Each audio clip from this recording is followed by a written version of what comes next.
የአቮካዶ አምራች አርሶ አደሮችን ተጠቃሚ የሚያደርግ የምርምር ውጤት ከኢትዮጵያ አእምሯዊ ንብረት ጥበቃ ባለስልጣን እውቅና ማግኘቱን የኢትዮጵያ ባዮና ኢመርጂንግ ቴክኖሎጂ ኢንስቲትዩት አስታውቋል። እውቅና ያገኘው የምርምር ውጤት በአነስተኛ ቦታና በቀላል መንገድ ብሎም ደግሞ በውስን የሰው ኃይል ብቻ የአቮካዶ ዘይት መጭመቅና ተረፈ ምርቱን ለተለያዩ የውበት መጠበቂያ ግብዓቶች መዋል የሚያስችል ነውም ተብሏል። ሪፖርተራችን ብሩክ አስቀናው ይህንን ማሽን ከፈጠሩት የኢንስቲትዩቱ ከፍተኛ ተመራማሪ ኢዮቤል ሙልጌታ ጋር ቆይታ አድርጎ ማሽኑ ስላለው ፋይዳ አነጋግሯቸዋል። ተከታትለን እንመለሳለን። ከምስረታው አንስቶ ባለፉት 7 ዓመታት በግብርና በጤናና በኢንዱስትሪ ዘርፍ እንዲሁም በአካባቢ ጥበቃ ስራዎች ላይ ከ400 በላይ የምርምር ስራዎችን ማሳተም መቻሉን የሚገልጸው የኢትዮጵያ ባዮና ኢመርጂንግ ቴክኖሎጂ ኢንስቲትዩት ከነዚህ ውስጥ ለ23 የምርምር ውጤቶች ፓተንት ወይም የአእምሯዊ ንብረት እውቅና ማግኘቱን አመልክቷል። ተቋሙ ባሳለፍነው መጋቢት ወር ለ9 የምርምር ውጤቶች የአእምሯዊ ንብረት እውቅና ወይም ፓተንትና ለ2 ምርት የማግኛ ዘዴዎች የዩቲሊቲ ሞዴል እውቅና ማግኘቱን ገልጿል። ከነዚህ ውስጥ አንደኛው እውቅና ያገኘ የምርምር ውጤት በቀላሉ ከቦታ ቦታ መንቀሳቀስ የሚችልና በቀላል መንገድ ከአቮካዶ ምርት ዘይት የሚጨምቅ መሳሪያ ነው። ይህን መሳሪያ የፈጠሩት የኢንስቲትዩቱ ከፍተኛ ተመራማሪ የሆኑት ዶክተር ኢዮቤል ሙልጌታ ከዝግጅት ክፍላችን ጋር ባደረጉት ቆይታ በሀገሪቱ በሚገኝ ትልቅ ኢንዱስትሪ ውስጥ በበርካታ የሰው ኃይልና በትላልቅ ማሽኖች በመታገዝ የሚከናወን የአቮካዶ ዘይት አጨማመቅ ሂደትን ከጎበኙ በኋላ በአነስተኛ ማሽንና በውስን የሰው ኃይል የአቮካዶ ዘይት የሚጨምቅ ማሽን ለመፍጠር እንዳነሳሳቸው ገልጸዋል።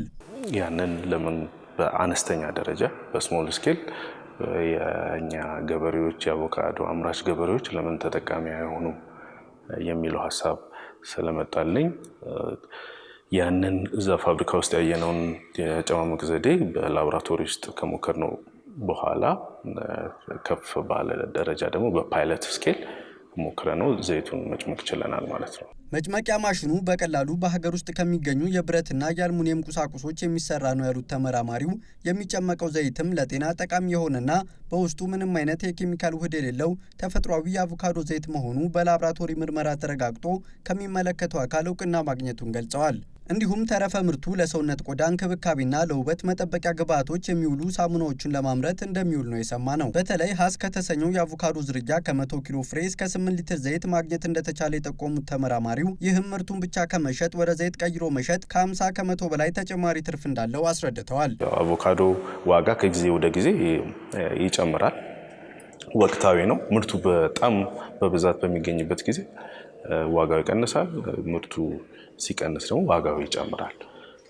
ሁለቱንም በአማከለ ሲጨምርም ሲቀንስም የአማካይ የሆነ ዋጋውን ወስደን የዘይቱን ደግሞ 1 ሊትሩ እንደው ወደ 2000 ብር አካባቢ ቢሸጥ ብለን ሚኒመም ማለት ነው 2000 ብር አካባቢ ቢሸጥ ብለን ወደ 50% ትርፍ ማግኘት ይቻላል ማለት ነው። 50% ሚኒመም 50% ትርፍ ማግኘት ይቻላል ዘይቱን በመሸጥ ማለት ነው።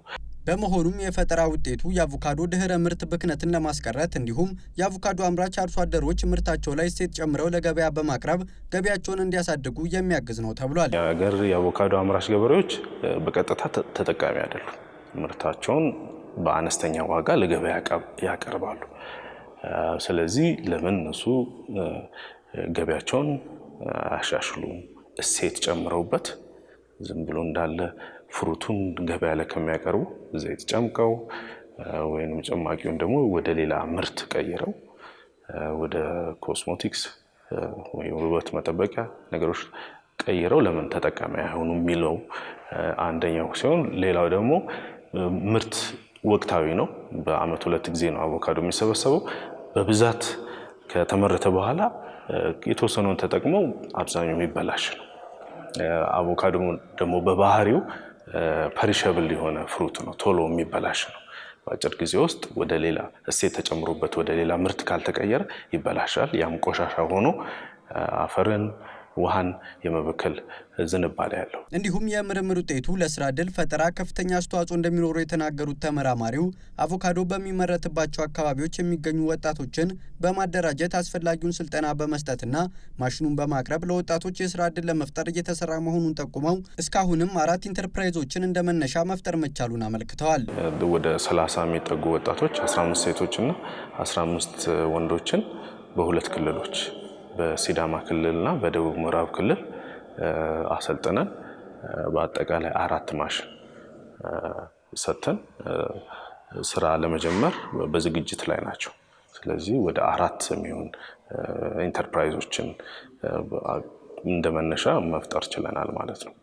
በቀጣይም ወደ ስራ የገቡ ኢንተርፕራይዞች የሚገጥሟቸው ተግዳሮቶችና መልካም አጋጣሚዎች ከተጠኑ በኋላ የመጭመቂያ ማሽኑን ወደ ሌሎች አቮካዶ አምራች አካባቢዎች ለማስፋፋት መታቀዱን ተመራማሪው ነግረውናል። በዋጋ ደረጃ ማንኛውም ሰው ማግኘት የሚችለውና ተመጣጣኝ ለማድረግ ጥረት መደረጉን የጠቆሙት ተመራማሪው ወጪ ቅነሳ ለማድረግ በማሽኑ ላይ የተለያዩ ማሻሻያዎችን በማድረግ ዋጋውን ወደ 50 ሺህ ብር ዝቅ ማድረግ ተችሏል ብለዋል። እንዲሁም ማሽኑን በግለሰብ ደረጃ ለሚፈልጉ ሰዎች ከአምራች ባለድርሻ አካላት ጋር በመነጋገር ማሽኖቹ በብዛት እንዲመረቱና ተደራሽ እንዲሆኑ ይደረጋል ተብሏል።